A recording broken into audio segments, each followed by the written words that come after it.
মানে এখন কি ফকিরের মতো রাস্তায় হাত পেতে খাবার খেতে হবে? আমরা তো এখন বড় লোক নাই, কাগজের বড় লোক আছে, আসলে তো ফকিরি। ভিক্ষা করতে এসে ভিক্ষা না নিয়ে চলে যাচ্ছিস? আলহামদুলিল্লাহ। আমাকে সেই সময় কিছু তথ্য দিয়ে সহযোগিতা করো প্লিজ। অবশ্যই করবো। তুমি আমাকে মিথ্যা বলে ওর সাথে দেখা করানোর জন্য নিয়ে এসেছো? ওই মেঘলা জামাই কি কইছে? অনেকের লগে আর কোনোদিন মিল হইব না। তোমার সঙ্গে নাকি তোমার প্রথম স্ত্রী মেঘলার মিটিং হয়েছে? আপনি কি আপনার মাইয়ারে সুস্থ দেখতে চান নাকি মাইয়ার মরামুখ দেখতে চান? আপাতত তোমরা ঢুকলো কিভাবে? আজকে কিন্তু এতগুলো মানুষ আমরা আসছি ঘাট ধাক্কা খাওয়ার জন্য না। তোর এত বড় সাহস, তুই আমার অফিসে এসে বড় গলায় কথা কস আবার? আরে ভাবি, আপনি না সবসময় ধৈর্যের পরীক্ষা নেন, যদিও বা আমার ধৈর্য না অনেক বড়।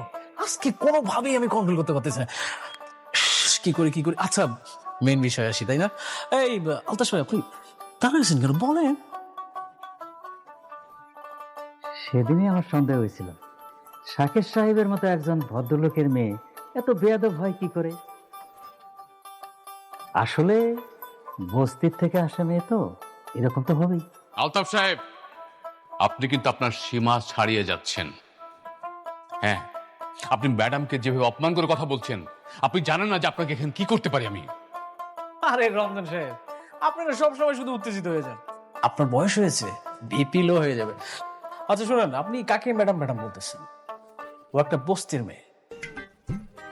ওকে বস্তির থেকে তুলে নিয়ে এসে আপনি শালিমা বিল্ডার্স এর মতো হাজার হাজার কোটি টাকার মালিক বানিয়ে দিয়েছেন। আপনি কিন্তু কাজটা মোটেও ঠিক করেন নাই। Very bad. মানে? ও মানে বুঝতে পারছেন না? মানে শার্প অ্যান্ড ক্লিয়ার। মেঘলা শাকের চৌধুরীর মেয়ে না। শাকের চৌধুরীর মেয়ে হচ্ছে শালিমা। এ হচ্ছে অরিজিনাল মেয়ে। Shalimar builders group of industries এর একমাত্র উত্তরাধিকারী।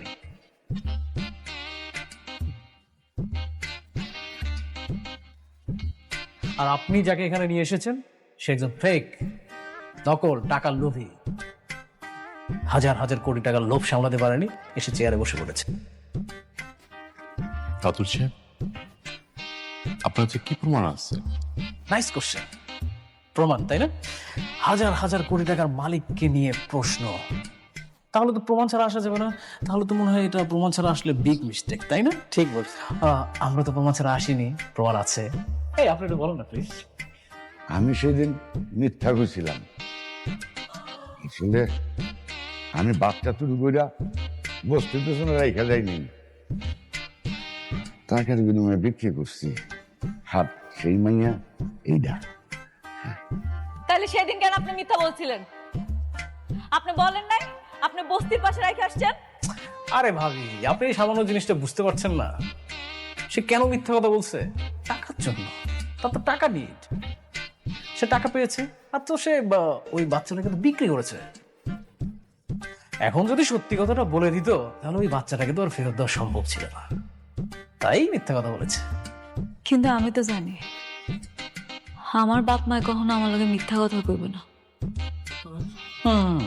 এটা অবশ্য অনেক ভালো কথা বলেছেন। আপনি একটা কাজ করেন, শুনেন, ওই আপনার বাবা মাকে একটা ফোন দিন। যদিও বা আমাদের হাতে এখন ওই আপনাকে ফোন দেওয়ার এইসব অনেক কাহিনী, এইসবের সময় নেই। আপনি একটা কাজ করেন, শুনেন, আপনি সুন্দর করে বাসায় যান। বাসায় গিয়ে আপনার বাবা মার সাথে কথা বলেন, তাহলে সত্যি প্রমাণটা পেয়ে যাবেন। রমজান সাহেব, আপনার উচিত ছিল আসল শালিমাকে খুঁজে বের করা।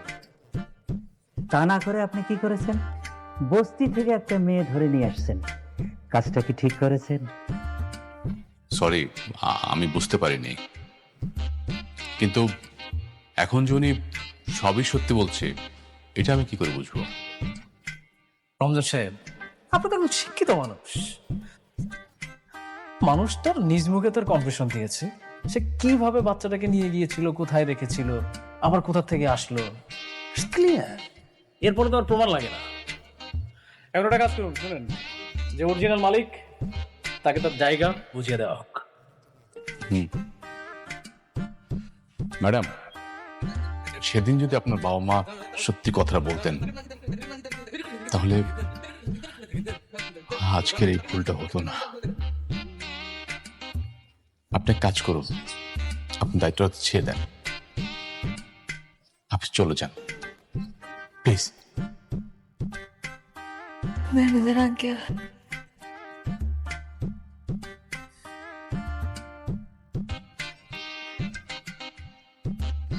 ঠিক আছে, আমি চলে যাইতেছি।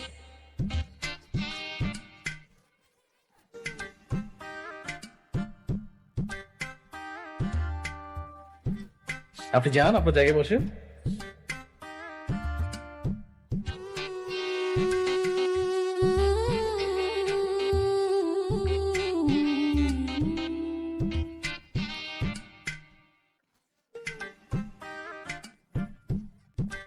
ওকে everyone, thank you so much.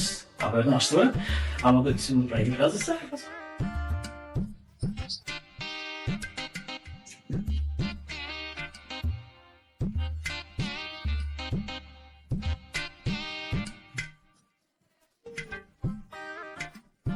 Thank you. Welcome. আমি তাহলে আসি। Okay, see you. আসসালামু আলাইকুম। ওয়ালাইকুম আসসালাম। খুব টাকার গরম, তাই না? আমার বাড়ি কেনা, আমাকে পথে নামাও। এবার যা, বস্তির মেয়ে বস্তিতে গিয়ে থাক। আরে তোর হাজবেন্ড অনেক আমার কিছু করতে পারে নাই, আর তুই তো মাইয়া মানুষ।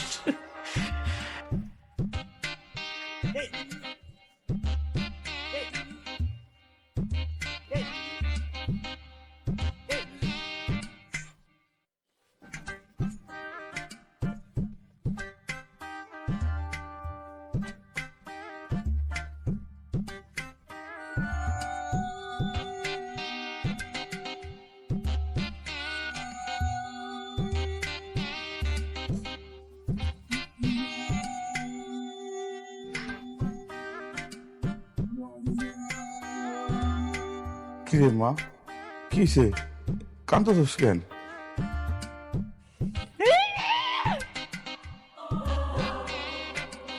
মা, কি এমন করতেছিস কেন? কি হয়েছে মা? খবরদার, খবরদার, তোমরা আমারে কইবা না। আজকে আমারে জবাবদিহি করতেই হইব।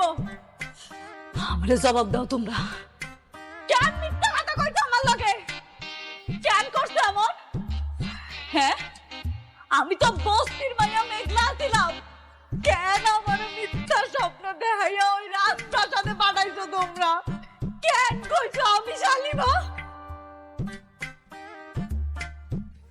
চুপ করে রইছো কেন? এখন কথা কইতাছো না কেন? কম না কেন যে তোমরা আমার আসল বাপ না? কইতে পারতাছো না? কি হইলো আমি জানতে চাই, কথা কও। মারে লোভ, লোভে করে এটা করছি, আমাকে মাফ করে দে মা। তোমাকে লোভের কারণে আমার মান সম্মান সব ধুলোর হয়ে গেল। এতগুলা লোকের সামনে আমার ঘাটটা ধাক্কা দিয়া বাইর কইরা দিল। আমারে প্রতারক কইছে, আমি নাকি লোভী। আমি কি লোভ করছি? আমি কি লোভ করছি আমারে কও। শান্ত মা, আর কান্দিস না, কান্দিস না, আল্লাহ দোহাই লাগে, একটু শান্ত। আমরা গরিব মানুষ, এই বস্তির মানুষ, আমরা নুন ভাত খেয়ে নেই, বড় তো করুন। সুখ পাইতে বেশি টাকা লাগে না রে মা। কি কইলা তুমি? তুমি কি কইলা মা? সুখ? আরে মা, যার নিজের কোনো পরিচয় নাই, এর আবার কিসের সুখ? না আমি হইতে পারলাম শালিমা, না হইতে পারলাম অনেকের মেঘলা, না দিতে পারলাম সন্তানের পিতৃ পরিচয়। আমি তো এখন একটা জীবন্ত লাশ। মা, মা, এমন কথা কইস না। তুই আমাকে মাইয়া সারা জীবন আমাকে মাইয়া হয়ে থাকবি মা। শান্ত হয়, একটু শান্ত হয়।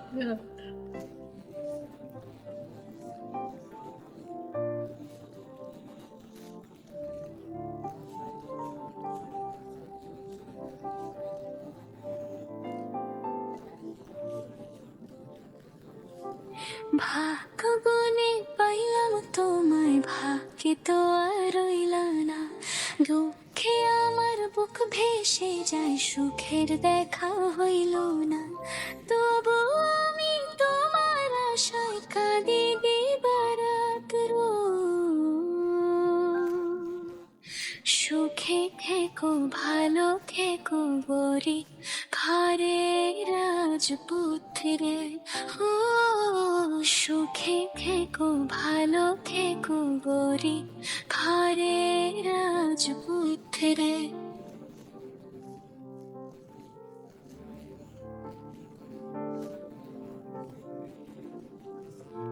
ড্রাইভার যাও। কোথাও কি যাচ্ছি আমরা? আজ ডিনারটা বাইরেই করব। ও কালকে নাকি মেঘলার সঙ্গে দেখা করতে যাচ্ছ?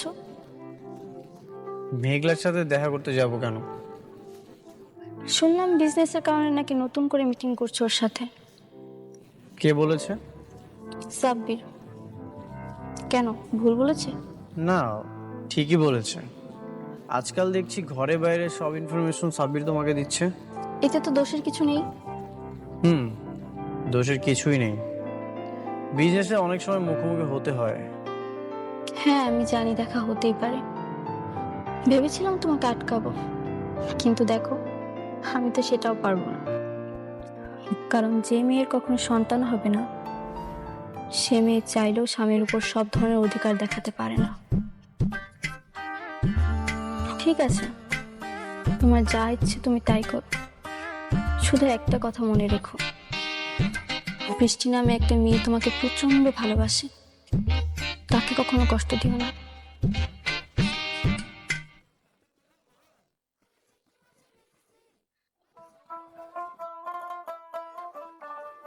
মেঘলা, আমি সব ডকুমেন্টস নিয়ে এসেছি।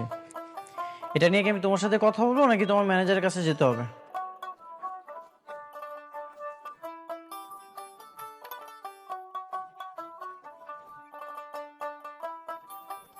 তুমি কে? তুমি মেঘলার চেয়ারে কেন বসেছো?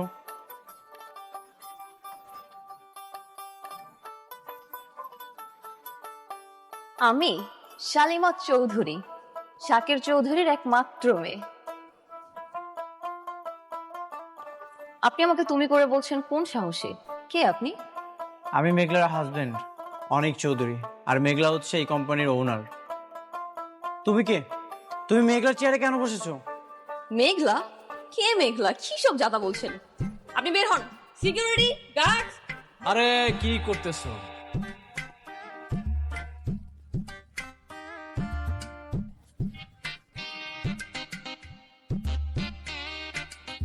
ও হচ্ছে আমার সব থেকে কাছের বন্ধু, ওর সাথে খারাপ ব্যবহার করলে হবে? রাতুল তুই? হ্যাঁ আমি। তুই তো জানিস আমার কই মাছের প্রাণ, আমি সহজে মরি না। তোরা সবাই মিলে আমাকে মারার জন্য, ধ্বংস করার জন্য উঠে পড়ে লেগেছিস, কিন্তু দেখ এই বৃথা চেষ্টা করে কোনো লাভ নাই, পারবি না। মেঘলা কোথায়? মেঘলা ও তো বস্তির মেয়ে, বস্তিতে চলে গেছে। তুই মেঘলার সাথে বেইমানি করেছিস? আরে না না না বন্ধু, দেখ সব সময় তোর এক পদ্ধতিতে খেলা যায় না, বুঝিস নাই? আমি শুধুমাত্র একটু খেলার ধরনটা পরিবর্তন করেছি।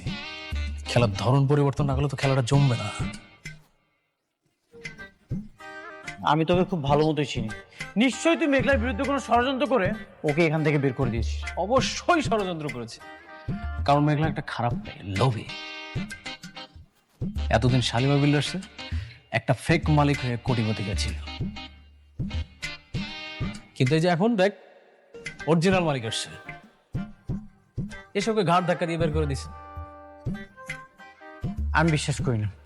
তোর বিশ্বাস করায় না করায় কিচ্ছু আসে যায় না। শোন, এতক্ষণ তোকে বন্ধুত্বর খাতিরে আমি সময় দিলাম, তুই তাড়াতাড়ি এখান থেকে বেরোয় চলে যা, না হলে এখানকার সিকিউরিটি গুলো আবার অনেক কথা শুনে, তারপরে দেখা গেল যে তোর সাথে আবার। কি করবি তুই? তুই আমাকে ভয় দেখাচ্ছিস? তুই প্রথমে আমার সাথে বেইমানি করেছিস, এখন মেঘলার সাথে বেইমানি করছিস। Security guard!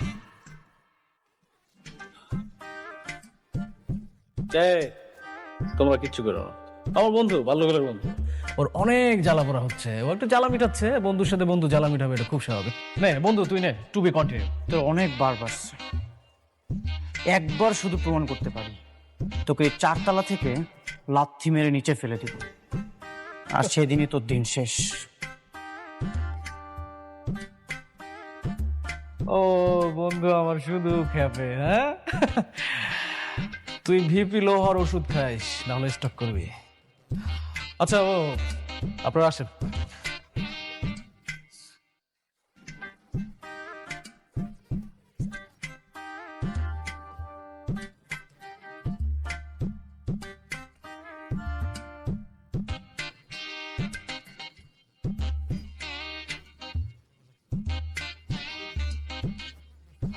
ড্রাইভার, বাসায় চলে যাও।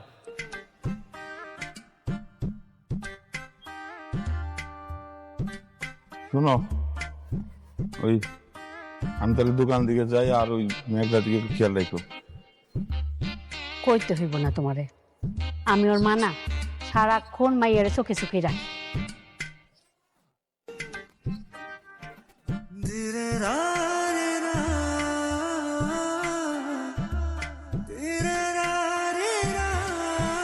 বাবা অনেক কেমন আছো?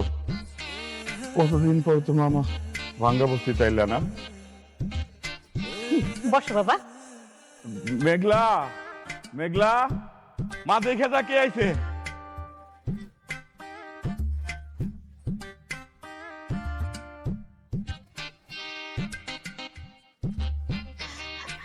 বসো না বাবা।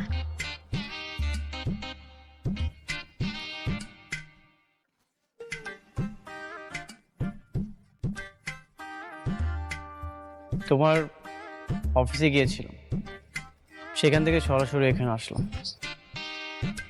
আমারে আপনি মাফ করে দিন, আপনারা কাজটা দিতে পারলাম না। আমার আর ওই ক্ষমতাটা নাই। আসলে ওই রাজ্যের রাজকন্যা চলে আসছে তো, ওই রাজপ্রাসাদটা এখন আর আমার নাই। কেন তুমি মিথ্যা অভিনয় করছো মেঘলা? মিথ্যা? মিথ্যা কেন আপনার কাছে কইতে যাবো? সত্যি কথাই কইতেছি, আমার আর কোনো অধিকার নাই ওইখানে। অধিকার তো তুমি নিজেই ছেড়ে দিয়ে চলে এসেছো মেঘলা। রাতুল বেইমান, এটা ওর পাতানো চাল ছিল। আমি জানি তুমি শাকের চৌধুরীর আসল মেয়ে শালিমা। ওরা তোমাকে ষড়যন্ত্র করে বের করে দিয়েছে, আর তুমিও সেই পাতানো ফাঁদে পা দিয়ে মাথা নিচু করে চলে এসেছো। কানা ছাড়া কি করবো আমি? আমার নিজের স্বামী আমার অবিশ্বাস করে, আমার সততা নিয়ে প্রশ্ন তুলে। যেখানে আমার স্বামী আমার বিশ্বাস করে না, আমি বাইরের মানুষকে বিশ্বাস করামো কেমন?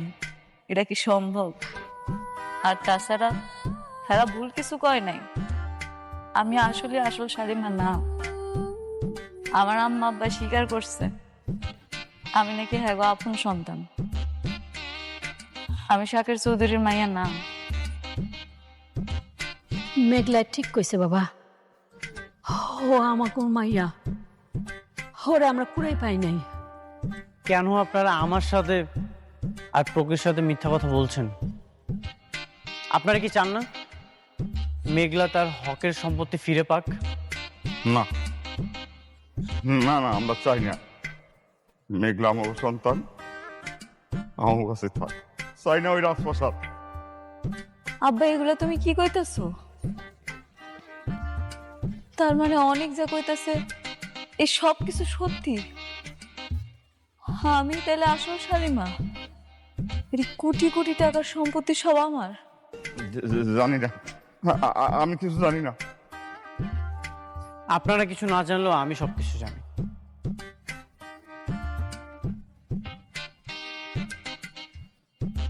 চাচা, আপনি তো অনেক বছর ধরে এখানে আছেন, সেই ছোট থেকে মেঘলাকে এখানে দেখেছেন। কবে তার বাবা মা মেঘলাকে কুড়িয়ে পেয়েছিল? তা তো বাবা বহুত বছর আগের কথা, তখন মেঘলার বয়স ছিল মাত্র 1.5 বছর। কোথায় পেয়েছিল? ওই যে আমাদের বস্তির বড় গেটের সামনে ময়লার পাশে ওকে যেন কে রেখে গেছিল। ওই মেয়াই কি আলতু ফালতু কথা কইতেছেন? এন থেকে জান তো, জান কইতেছি। মেঘলা আমাগো মেয়া, আমার কলিজা।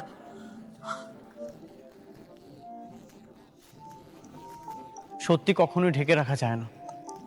আমি প্রমাণ করবই মেঘলা যে আসল শালিমা। এই অনিক চৌধুরী সব বেঈমানদের মুখোশ টেনে ছিঁড়বেই। অনেক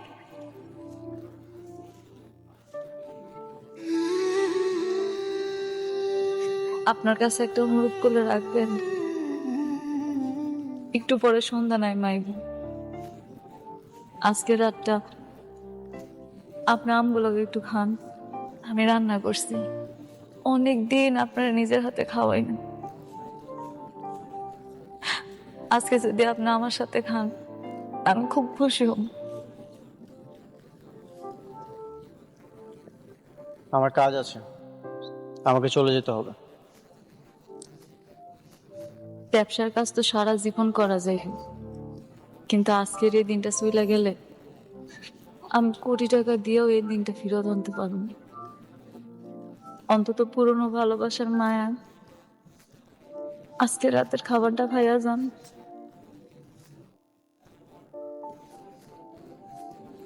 ঠিক আছে, এখানে রাত্রে ডিনার করেই তারপর আমি যাব।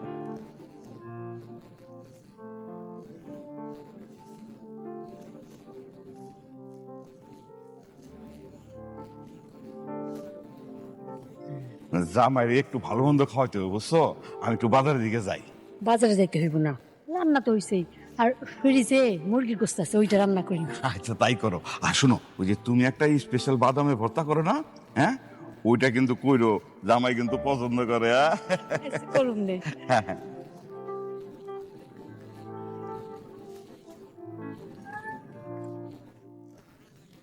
কি ব্যাপার, তোমার বাবা কোথায়?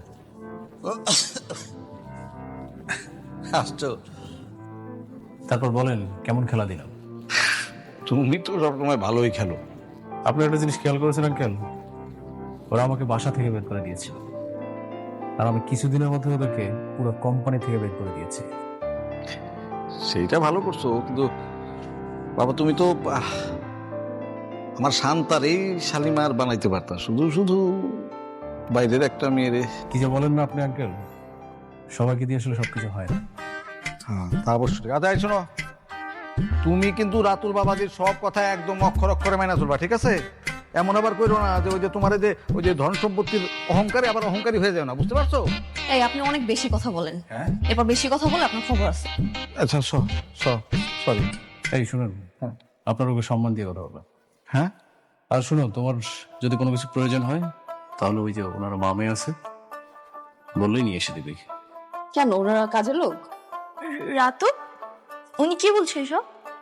আরে না, আত্মীয় স্বজন। শোনো, বাদ দাও না ওদের কথা। আর তুমি কি ধরনের রুমে থাকতে চাও বলো? অবশ্যই আমি যে রুমটাতে থাকবো, রুমটা বিশাল বড় হতে হবে, একটা কমন ওয়াশরুম থাকতে হবে, ইভেন ওয়াশরুমে বিশাল বড় একটা বাথটব থাকতে হবে। হাত পা ছড়ায় শাওয়ার না নিলে না ফিল আসে না। তাহলে একদম ঠিকঠাক পছন্দ করছো তুমি। ওই রকম রুমেই রাতুল থাকে, ওই রুমে তুমি, অথবা আরেকটা রুম আছে সেটাতে আমি আর তোমার চাচি থাকি। মানে তাই এক কাজ করো, তুমি শান্তার সাথে একই রুমে ওই যে ডাবলিংটা করতে পারো। কি অসম্ভব, আমি কারোর সাথে রুম টুম শেয়ার করতে পারবো না। কি ব্যাপার, তুমি কি চাচ্ছ আমি থাকবো নাকি? আরে না না না, এই শুনুন, আপনারা আজকের মধ্যে রুম খালি করবেন। বাবা জি, আমার তো কোমরে অনেক ব্যথা, বুঝছো? আমি ওই যে নরম বিছনা না হলে আমি ঠিক ঘুমাইতে পারি না। এই বয়সে আবার টানাটানি করাটা কি ঠিক হবে? আপনি না বেশি কথা বলেন, বেশি কথা বললে কিন্তু রাস্তার মাল একদম রাস্তায় গিয়ে রাখে। আচ্ছা ঠিক আছে।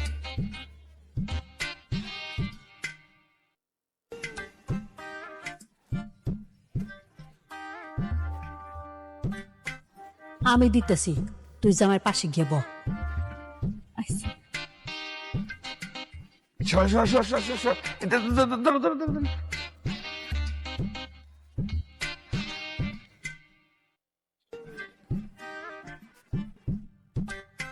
কই, তুমি না বাদাম ভর্তা করছিলে? ও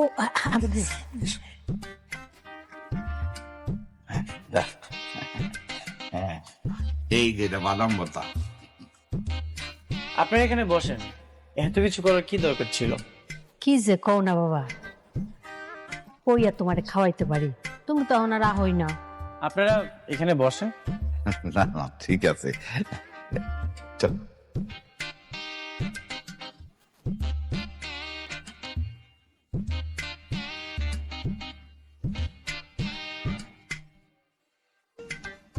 একটু টমেটো দিই। না, এটা শেষ করি।